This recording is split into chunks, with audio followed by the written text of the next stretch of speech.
Hello guys, কেমন আছো? আশা করি সবাই খুব ভালো আছো। আমিও খুব ভালো আছি। তো তোমরা সবাই জানো আমরা দীঘাতে এসেছি, আর দীঘাতে এটা আমাদের ফার্স্ট নাইট।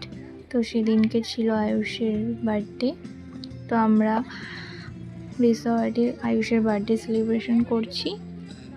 তো এটা ছিল রিসর্টের বাইরে। তো অল্প স্বল্প বেলুন টেলুন দিয়ে একটু সাজানো হয়েছে। আর এই যে আয়ুষ এখন কেক কাটছে।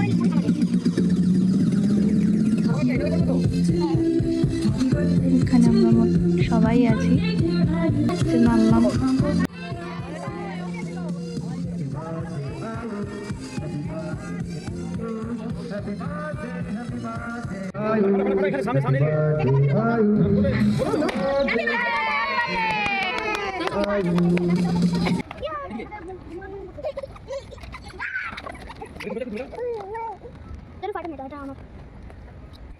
তো টাটা বাই বাই, দেখা হবে নেক্সট ভিডিওতে।